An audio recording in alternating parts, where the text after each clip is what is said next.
Definitions आती हैं जो थ्योरी का पार्ट आता है, ठीक है। उसमें से कौन सी है, नेशनल डिस्पोजेबल इनकम। देखो तुम इनकम कमाते हो, तुम्हारी जो घर में इनकम आती है उसमें से कुछ पार्ट क्या करते हो, डिस्पोजेबल इनकम को कुछ खर्चा कर देते हो, कुछ सेव कर लेते हो, ऐसे ही करते हो ना जो कमाते हो।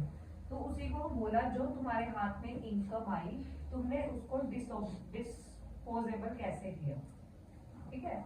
जैसे इन्होंने बोला द सम ऑफ सेविंग, तुम्हारी saving and the disposable income all the normal resident of the country, जो भी नॉर्मल रेजिडेंट इनकम कमा रहा है उसमें से कुछ क्या कर रहा है, सेव कर रहा है, कुछ क्या कर रहा है, खर्च कर रहा है। All the source during the specific period, यानी कि उसके सारे सोर्स मिला के, या तो वो कमा रहा है, या तो उसको अपनी कोई प्रॉपर्टी से रेंट आ रहा है, अगर उसने कहीं इन्वेस्ट कर रखा है तो उसको इंटरेस्ट आ रहा है। तो सारे सोर्स जहां जहां से इनकम उसको आ रही है वो सारा ऐड करके उसमें से उसने कुछ सेव किया और कुछ क्या किया, खर्च कर दिया।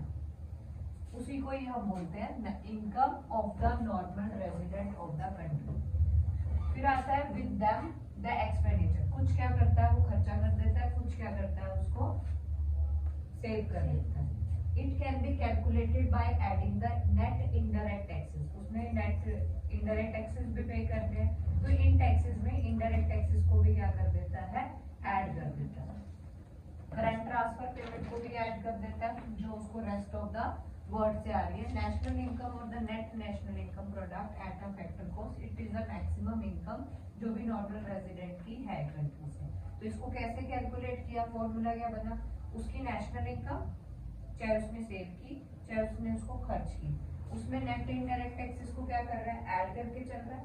Next current transfer from the rest of the world, foreign से भी उसको इनकम आ रही है, करंट ट्रांसफर आ रहे हैं, तो उसको भी वो क्या कर देगा, ऐड कर देगा। तो इसका फॉर्मूला क्या बना, national income plus net indirect taxes plus transfer payment of the world, rest of the world. और करके फिर इसी के ही अगर फैक्टर कॉस्ट दे रखा है तो फिर से नेट इनडायरेक्ट टैक्सेस को ऐड कर देगा, करंट ट्रांसफर को भी क्या कर देगा, ऐड कर देगा। यहाँ तक हो गया। उसके बाद अगला कॉन्सेप्ट आ रहा है gross national disposable income. Gross का मतलब क्या है, डेप्रिसिएशन इंक्लूडेड, जो भी तुमने पहले फॉर्मूले से निकाला net national product at market price जब तुमने निकाला उसमें क्या करोगे, करंट ट्रांसफर ऐड कर दोगे, डेप्रिसिएशन को क्या कर दोगे, इसमें ग्रॉस डेप्रिसिएशन को क्या करके चलता है, ऐड करके चलता है। तो अगर तुम्हें ग्रॉस निकालना है तो डेप्रिसिएशन को क्या कर दोगे, ऐड कर दोगे, अगर नेट निकालना है तो डेप्रिसिएशन को क्या कर दोगे, माइनस कर दोगे। फिर नेक्स्ट टॉपिक आता है तुम्हारे पास factor income to the private sector from the net domestic product. देखो पूरे इंडिया में जितनी भी फैक्टर ऑफ प्रोडक्शन यानी कि जो भी फैक्ट्रियां चल रही हैं उसको दो पार्ट्स में बांटा गया है। पहली फैक्ट्री कौन सी होती है, प्राइवेट सेक्टर की, दूसरी फैक्ट्रियां कौन सी होती हैं, पब्लिक सेक्टर की। प्राइवेट सेक्टर की कौन सी होती है, it include the productive activity on by the private, जैसे रिलायंस है, टाटा है, ये सारे कौन से सेक्टर है, प्राइवेट सेक्टर है। दूसरे कौन से प्रोडक्शन करते हैं, पब्लिक सेक्टर है, यानी कि जो गवर्नमेंट के सेक्टर है। These sector include the productive unit owned by the government, कौन इसको रन कर रही है, गवर्नमेंट रन कर रही है, उस फैक्ट्री को, तो उसको कौन सा सेक्टर बोलते हैं, पब्लिक सेक्टर। तो पब्लिक सेक्टर को दो पार्ट्स में बांटा गया है, एक होता है डिपार्टमेंटल, दूसरा होता है नॉन डिपार्टमेंटल। जैसे रेलवे है, पोस्ट ऑफिस है, टेलीग्राम्स है, ये कौन सा पार्ट है, डिपार्टमेंटल का पार्ट है, ठीक है, जो कि मिनिस्टर्स संभालते हैं। नेक्स्ट आता है these are the example of departmental enterprise. उसके बाद कौन सा है, Hindustan machine tools, Bharat heavy electronics, तो ये किसका एग्जांपल है, नॉन डिपार्टमेंटल, जिसको मिनिस्टर्स नहीं संभालते हैं, ठीक है। फिर उसके बाद आता है जो फैक्टर इनकम निकालते हैं प्राइवेट सेक्टर की from the net domestic product, this is the part of the domestic product at a factor cost, यानी कि प्राइवेट वाली की जो भी प्रोडक्शन आई, प्राइवेट वालों की जो भी प्रोडक्शन आई हम उसको ले लेंगे, फिर हम उसको क्या कर देंगे, ऐड कर देंगे। फिर कहते हैं it can be calculated subtracting from the departmental enterprises government from the poverty and the enterprises, जो भी इसके सेक्टर है गवर्नमेंट के सेक्टर है उसको भी हमने ले लिया, प्राइवेट सेक्टर को और पब्लिक सेक्टर को क्या कर दिया, ऐड कर दिया। उसके बाद आ रहा है तुम्हारे पास प्राइवेट इनकम। प्राइवेट इनकम का मतलब है हाउस होल्ड की इनकम। कहते हैं how private sector all the resource during the specific period. Private sector से जितनी भी इनकम हुई है उसको क्या कर दिया हमने, ऐड कर दिया। उसके बाद जो करंट ट्रांसफर आई है रेस्ट ऑफ द वर्ल्ड से या गवर्नमेंट ने उसको कुछ पे किया वो भी हमने ऐड कर दिया। तो प्राइवेट, पहले तुमने पढ़ा प्राइवेट सेक्टर क्या होते हैं। प्राइवेट सेक्टर कौन से हैं, जहाँ पे प्राइवेट ओनरशिप है। तो उसकी इनकम कैसे आएगी, उनको जितनी भी सोर्स से इनकम आ रही है उसमें क्या करोगे, गवर्नमेंट वाले भी तो उससे कुछ ना कुछ खरीदते होंगे, वो वाली इनकम भी ऐड कर देनी है। उसको रेस्ट ऑफ द वर्ल्ड से कुछ ट्रांसफर आ रही है उसको भी ऐड कर देना है। इंटरेस्ट आ रहा है, उसने किसी को लोन दिया था उसको इंटरेस्ट आ रहा है उस पर।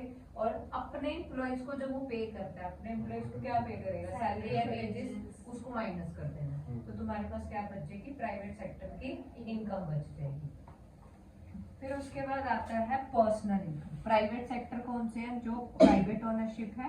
पर्सनल इनकम कौन सी इनकम होती है, total income which are all individuals of the economic. यानी कि इंडिविजुअल कौन सा होता है, हाउस होल्ड। हाउस होल्ड की जितनी भी इनकम है उसको क्या कर दो, ऐड कर दो, तो तुम्हारे पास क्या आ जाएगी, पर्सनल इनकम आ जाएगी। तो यानी कि जो प्राइवेट इनकम है उसमें से माइनस कर दो saving of the private corporation sector and corporate tax भी लगा दो। तो जो फैक्ट्री चला रहा था उसकी इनकम, फिर उसने क्या किया, गवर्नमेंट को कॉर्पोरेट टैक्स दिया, ठीक है, जो उसने अपने कॉर्पोरेट सेक्टर के लिए सेविंग रखी है वो भी निकाल दी। तो तुम्हारे पास क्या बची, पर्सनल इनकम, क्योंकि वो वही चला रहा है ना, खुद की है। फिर उसके बाद नेक्स्ट आता है पर्सनल। इसमें क्या आएगा, जो पर्सनल ने टैक्स पे करने के बाद। अब दो तरीके का टैक्स होता है, एक होता है डायरेक्ट टैक्स, एक होता है इनडायरेक्ट टैक्स। तुमने जो भी पर्सनली इनकम कमाई तुम्हें टैक्स देना पड़ता है, उस टैक्स का नाम होता है डायरेक्ट टैक्स। कौन सा टैक्स होता है, गुड्स एंड सर्विसेज के ऊपर तुम इनडायरेक्ट टैक्स देते हो और इनकम के ऊपर कौन सा देते हो, डायरेक्ट टैक्स देते हो। तो जो भी तुमने पर्सनल इनकम कमाई तुमने गवर्नमेंट को क्या दे दिया, टैक्स दे दिया, fees they the, fine they दी। क्योंकि गवर्नमेंट जैसे बर्थ सर्टिफिकेट बनवाते हो, आधार कार्ड बनवाते हो, फीसें देते हो ना, तो वो फीस भी तुमने क्या कर दी, माइनस कर दी। तो जो तुम्हारे पास बची वो कौन सी इनकम आएगी, तुम्हारे पास बची जो तुम अब खर्च कर सकते हो। फिर यहाँ से आता है तुम्हारे पास difference among the various aggregate relate to the national income. ये प्रैक्टिकल का पार्ट है। डिफरेंस का मतलब, पहला डिफरेंस किसके बीच में बोला इन्होंने, पहले इन्होंने बोला gross domestic product, gross domestic product at a market price. दूसरा वर्ड इन्होंने क्या यूज किया, net domestic product at a market price. तो इन दोनों में डिफरेंस क्या है, तुमने बोला जी से एन पे जाना है,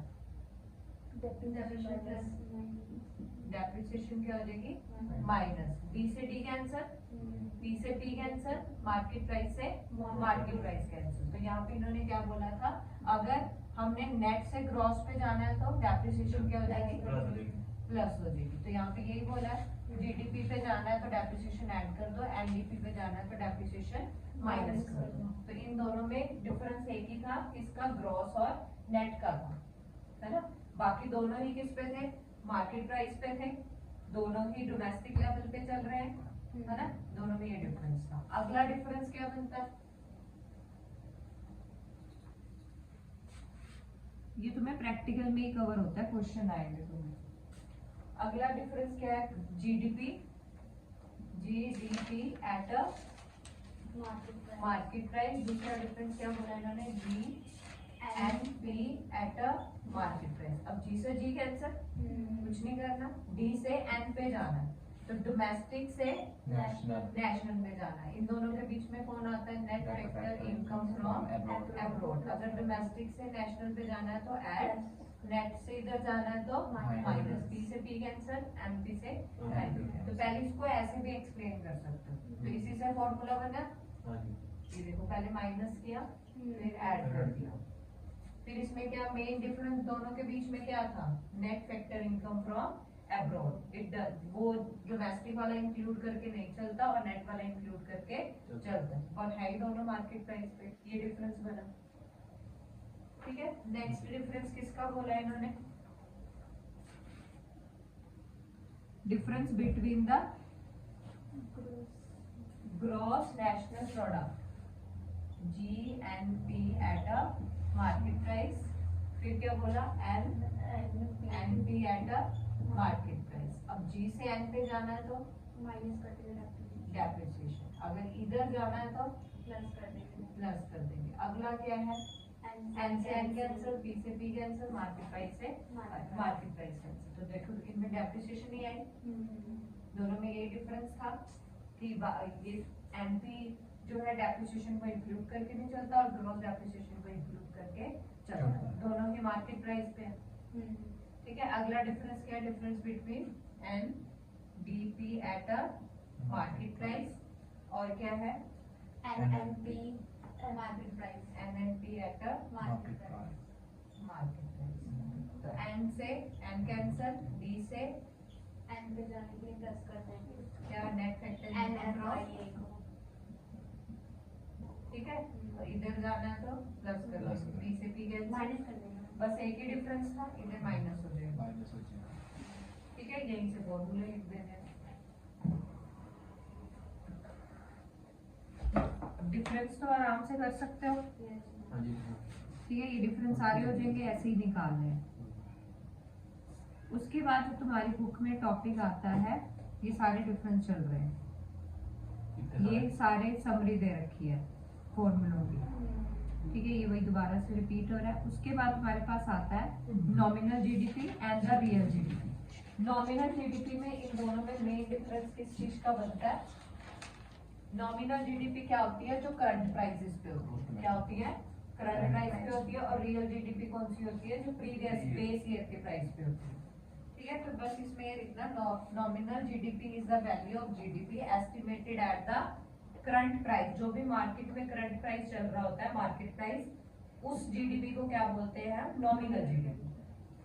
अगर तुम्हारे पास फिलअप्स आए कि जीडीपी है करंट प्राइसेस पे जो मार्केट में प्रिवेल कर रहा है, तो तुमसे पूछा जाए कौन सी जीडीपी है, तो तुम बोलोगे नॉमिनल जीडीपी है। ठीक है, दूसरी जीडीपी कौन सी बोली, रियल जीडीपी। तो इसका फॉर्मूला क्या बन गया, नॉमिनल जीडीपी का क्वांटिटी इनटू प्राइस, जितनी भी क्वांटिटी प्रोडक्शन चली है, जितना प्राइस चल रहा है उसको मल्टीप्लाई कर दोगे, जीडीपी आ जाएगी। तो यहाँ करंट प्राइस था इसलिए क्या आ गई, नॉमिनल जीडीपी। अगली कौन सी है, रियल जीडीपी। रियल जीडीपी कौन सी होती है, जो किसी कांस्टेंट, यानी कि जहां मार्केट प्राइस नहीं चल रहा है, एक फिक्स कर दिया प्राइस। तो real GDP is the value of GDP estimate eight the constant price, जहां पे टाइम आगे बढ़ रहा है पर प्राइस में हम कोई भी चेंज नहीं कर रहे हैं, पिछले प्राइसेस को ही लेके चल रहे हैं, करंट में जो मर्जी चेंज आ रहा है। तो ठीक है, तो प्रीवियस प्राइसेस पे चल रहा है, तो वो कौन सी जीडीपी होती है, रियल जीडीपी। इसमें मार्केट प्राइस में नहीं, इसमें बेस ईयर लिया जाता है, एक ही साल को बेस मान लिया जाता है, उसी को ही हर साल प्राइस को ले लिया जाता है, और उस जीडीपी को क्या बोला जाता है, रियल जीडीपी। तो इसका फॉर्मूला क्या बना, जितनी भी क्वांटिटी बनाई, पी के साथ देखो स्टार लगाया, स्टार क्यों लगाया, क्योंकि यहाँ पे बेस ईयर है। जैसे तुमने फॉर एग्जाम्पल, तुम कौन से ईयर में चल रहे हो, 2024, तुम्हें बोला यहाँ पे तुम रियल जीडीपी निकालो, तो कैसे निकालोगे, तुमने 1000 की क्वांटिटी बनाई है, ये क्या हुआ है, पर तुम्हें बेस बोला है 2015 को लेना, ये कौन सा ईयर बना दिया, बेस ईयर बना दिया, और उसमें प्राइस चल रहा था 25 और अब प्राइस चल रहा है 30, पर तुम्हें कौन सा रियल जीडीपी निकालने के लिए बोला ना, तो तुम किससे मल्टीप्लाई करोगे, 25 से, जो यहाँ से मल्टीप्लाई करके आएगा 24,000, ये कौन सी जीडीपी आएगी, रियल जीडीपी। अगर इसी क्वांटिटी को करंट ईयर के प्राइस से मल्टीप्लाई करोगे तो तुम्हारे पास कौन सी जीडीपी आएगी, 30,000, नॉमिनल जीडीपी। कौन सी जीडीपी आएगी, नॉमिनल। तो करंट प्राइस से करते हैं तो नॉमिनल, अगर प्रीवियस ईयर के साथ मल्टीप्लाई करते हैं तो हम रियल। रियल।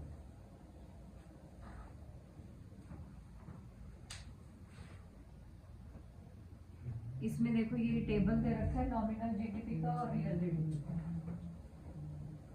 तो ये कौन सा ईयर है, 2015। ये ईयर 2015 चल रहा है, ये कॉमोडिटी है यानी कि गुड्स है, ये क्वांटिटी दे रखी है, ये प्राइस दे रखा है। नॉमिनल जीडीपी कैसे निकलेगी, जो करंट प्राइस चल रहा है, 5 into 100 500, 20 into 50 इसको मल्टीप्लाई करके नॉमिनल जीडीपी आ गई। तो दूसरी चीज हमने क्या निकालनी है, रियल जीडीपी। तो रियल जीडीपी में और कोई प्राइस तो दे नहीं रखा है ना, तो इन्हीं के साथ मल्टीप्लाई करते हैं। अच्छा अगर तुम्हें बोला होता पिछले साल का कोई प्राइस दे रखा होता तो हम उसको लेते। प्रीवियस ईयर का। हाँ, तो शायद अगला एग्जांपल यही है। देखो 2023 था, यहाँ 2023 आया, तो ये कॉमोडिटी है, ये क्वांटिटी है, ये प्राइस है। तो नॉमिनल जीडीपी तो प्राइस के चेंज होने से चलती है, इसको मल्टीप्लाई करके ये निकाल दिया। बट इसमें क्या किया, 150 ये कौन से प्राइस थे, जो पीछे 2015 में थे, अच्छा क्योंकि रियल जीडीपी कौन से प्राइसेस पे चलती है, पिछले पिछले प्राइसेस साल। पे चलती है। देखो यहाँ पे किससे मल्टीप्लाई किया है, ये वाले प्राइसेस के साथ, ये वाले 2015 वाले। तो चाहे हम 2023 में चलेंगे, नॉमिनल जीडीपी किसके साथ चलता है, जो चल रहा होता है पीरियड, है ना। तो रियल जीडीपी में कोई चेंज नहीं किया, 2015 से इन्होंने मल्टीप्लाई किया, ठीक है। बट क्वांटिटी तो चेंज आई थी ना, इसलिए आंसर में डिफरेंस है, ठीक है। ये हो गया। फिर तुम्हारे पास ये आता है नॉमिनल जीडीपी और रियल जीडीपी में डिफरेंस।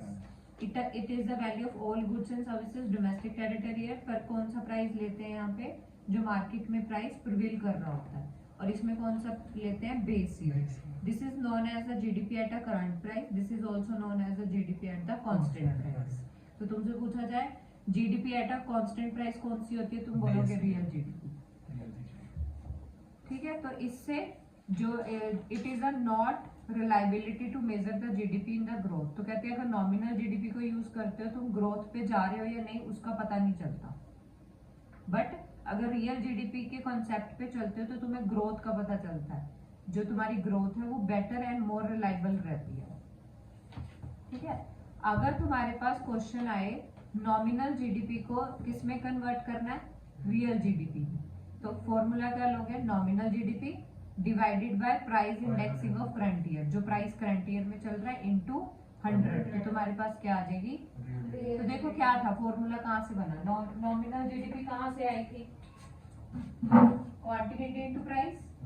तो इन्होंने करंट ईयर के प्राइस से दोबारा से इसको क्या कर दिया, कट कर दिया, तो तुम्हारे पास क्या आ गई, रियल जीडीपी आ गई, है ना। तो नॉमिनल जीडीपी को जो प्राइस इंडेक्स दे रखा होता है, इंडेक्स का मतलब क्या होता है कि कुछ प्रीवियस ईयर का प्राइस होता है, बेस ईयर होता है, और एक करंट ईयर के प्राइस को मिला के हम इंडेक्सिंग करते हैं। ये क्वेश्चन में तुम्हें दे रखी होती है।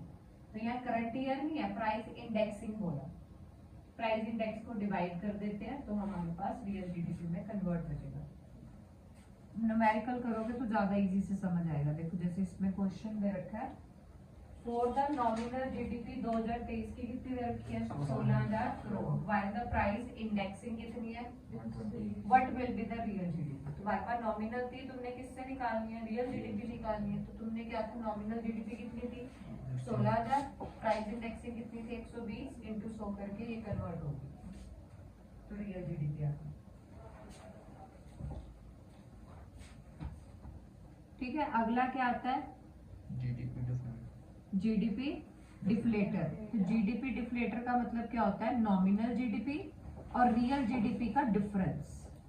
किसका डिफरेंस, नॉमिनल जीडीपी का और रियल जीडीपी का जो डिफरेंस है उसको हम क्या बोलते हैं कि कितने प्राइस में चेंज आया, क्योंकि रियल जीडीपी प्रीवियस प्राइस पे चल रही है, नॉमिनल जीडीपी करंट प्राइस पे चल रही है, तो जो उन दोनों का डिफरेंस है उसको क्या बोलते हैं हम, जीडीपी डिफ्लेटर।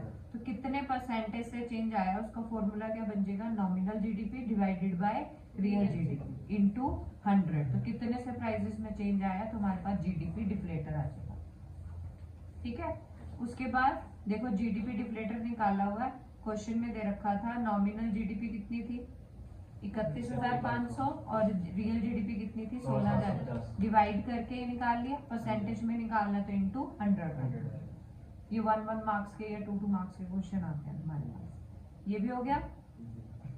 उसके बाद आता है तुम्हारे पास consumer price indexing. Consumer price indexing क्या होता है, देखो प्राइस हमेशा चेंज होते रहते हैं, है ना। तो कंज्यूमर जो भी गुड्स खरीदता है उसमें जब चेंज आता है तो उसको क्या बोलते हैं, प्राइस इंडेक्सिंग करना। हम क्या लेंगे, जो बेस ईयर होगा और जो करंट ईयर होगा, जो प्राइसेस में डिफरेंस होगा, उसको क्या बोलेंगे, कंज्यूमर प्राइस इंडेक्सिंग। निकालोगे कैसे, cost purchase in the current year, cost purchase in the previous year. तो यानी कि वही तो है नॉमिनल और रियल। करंट ईयर कौन सा होता है, नॉमिनल। बेस ईयर कौन सा होता है, रियल जीडीपी इनटू 100। अब देखो इस क्वेश्चन में तुम्हारे पास कमोडिटी दे रखी थी, ये गुड्स दे रखी थी, उनका प्राइस दे रखा था। 2015 का भी प्राइस दे रखा है, 2023 का भी दे रखा है। तो तुमने क्या करना है, सबसे पहले इनको मल्टीप्लाई करके करंट ईयर भी निकाल लेना है और बेस ईयर भी निकाल लेना है। इसको इन्होंने नीचे किया है ना, तो तुम इसको यहाँ पे भी कर सकते हो। करंट ईयर पे कैसे निकालोगे, 2023 के लिए ये क्या है, प्राइस है ना, इसको क्वांटिटी से क्या कर दोगे, मल्टीप्लाई कर दोगे। क्वांटिटी तो सेम ही है, कितनी है, 6, 10, 4। तो इसको क्या कर देना है, हमने मल्टीप्लाई कर देना है। तो तुम्हारे पास क्या आ जाएगी, cost purchase of the current year price, यहाँ टेबल में किया हुआ। तो इसको सॉल्व करके कितना आया, 120, 180, 60। इसका टोटल कितना आ जाएगा, 360। बेस ईयर के साथ कैसे निकालोगे, ये क्वांटिटी और ये प्राइस है, मल्टीप्लाई किया 60, 120, 20। इसका टोटल कितना आ जाएगा। तो ये बेस ईयर है, ये करंट ईयर है। तो हमने इसको डिवाइड किया 360 अपॉन 200 इंटू 100 कितना आ गया, 180। तो ये क्या किया हमने, price indexing, consumer price indexing, जहां पे हम अलग अलग कर रहे हैं। ये हो गया। होलसेल प्राइस इंडेक्सिंग कौन करता है, जो प्रोड्यूसर है, होलसेलर है, वो भी क्या करेगा, अपने price current year, base year into 100। ठीक है। फिर कहते हैं जीडीपी डिफ्लेटर में और कंज्यूमर प्राइस इंडेक्सिंग में क्या डिफरेंस है। जीडीपी तो डिफ्लेटर तो दोनों का डिफरेंस है ना, और जबकि यहाँ पे अलग अलग स्पेसिफिक ब्रैकेट, एक तुम स्पेसिफिक गुड्स में कितना चेंज आ रहा है उसको ले लो। ये भी रियल जीडीपी का डिफरेंस है, ये भी रियल जीडीपी और नॉमिनल जीडीपी का डिफरेंस है। बट डिफरेंस क्या है, ये ऑल गुड्स एंड सर्विसेज के लिए है और ये कुछ specific bracket of goods and services के लिए। It is does not take of the import goods, जो बाहर से गुड्स मंगाई हुई है उसके लिए डिफ्लेटर को यूज नहीं करते। जो बाहर से गुड्स मंगाई होती है उसमें कंज्यूमर प्रोटेक्शन ये वाला इंडेक्सिंग यूज करते हैं। ठीक है।